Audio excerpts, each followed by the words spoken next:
Bismillahirrahmanirrahim. Kalayan asmana Allah nu maha murah nu maha asih. Yusabbihu lillahi ma fis samawati wa ma fil ardil malikil quddusil azizil hakim. Saniskara nu aya di bumi jeung saniskara nu aya di langit ngamaha sucikeun Allah, Raja nu maha suci, nu maha gagah, nu maha wijaksana. Huwallazi ba'atha fil ummiyina rasulan minhum yatlu alaihim ayatihi wa yuzakkihim wa yuallimuhumul kitaba wal hikmah wa in kanu min qablu lafi dhalalin mubin. Nya anjeunna nu geus ngutus di golongan umi hiji rasul di antara maranehna anu mangmacakeun ayat-ayatna ka maranehna sarta ngabersihan maranehna sarta ngajarkeun kitab jeung kawijaksanaan ka maranehna, padahal maranehna teh baheula mah dina kasasaran nu nyata. Wa akharina minhum lamma yalhaqu bihim wa huwal azizul hakim. Jeung sawareh deui ti antara maranehna can ngagabung ka maranehna jeung anjeunna nu maha gagah nu maha wijaksana. Dzalika fadlullahi yu'tihi man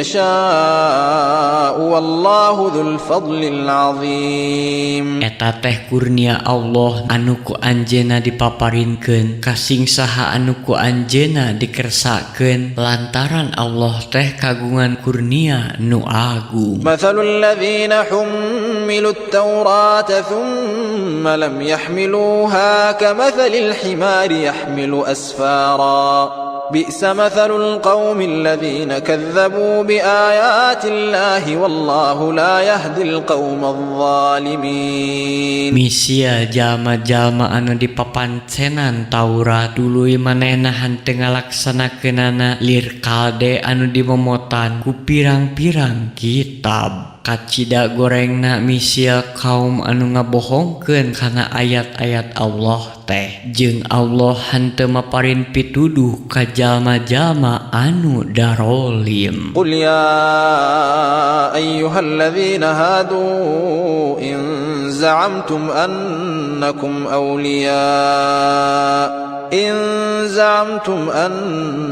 awliya'u lillahi min dunin nasi fatamannawul mauta in kuntum shadiqin. Pok caritakeun yeuh jalma-jalma anu ngaragem agama Yahudi upama arandika nyangka yen ukur arandika wungkul kakasih Allah taya deui jalma lain nya pek geura mihar paeh upama nya mah arandika jalma-jalma anu balanger. Wala yatamannawnahu abadan bima qaddamat aydihim wallahu alimun bizzalimin. Jeung maranehna moal mihar paeh salalawasna oge kusabab kagorengan nu geus dipigawe ku leungeunna jeung Allah teh uninga ka jalma-jalma anu darolim. Qul innal mauta alladzi tafirruna minhu fa innahu mulaqikum thumma turadduna ila alimil ghaibi wasyahadati fayunabbi'ukum bima kuntum ta'malun. Pok caritakeun yen sanyana maot anu ku arandika dipikasieun jeung disingkahan teh saestuna eta maot teh mapag arandika tuluy arandika bakal dipulangkeun ka Allah nu maha uninga kana perkara nu goib jeung nu nemrak. Tuluy anjeunna bakal ngawawarkeun saniskara anu ku arandika geus dilampahkeun. Ya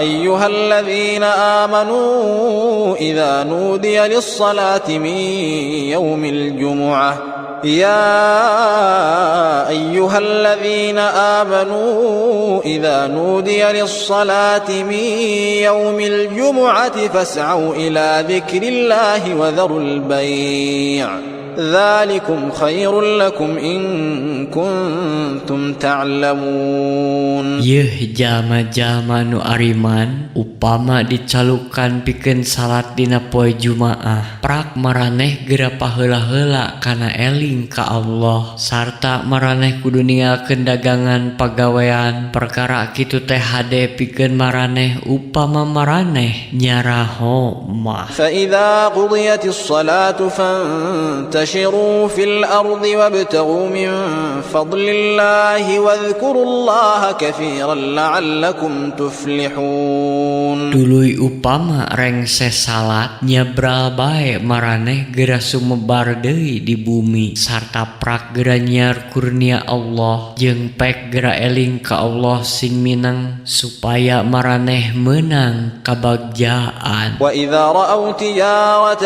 أو لهوا انفضوا إليها وتركوك قائما قل ما عند الله خير من اللهو ومن التجارة والله خير الرازقين.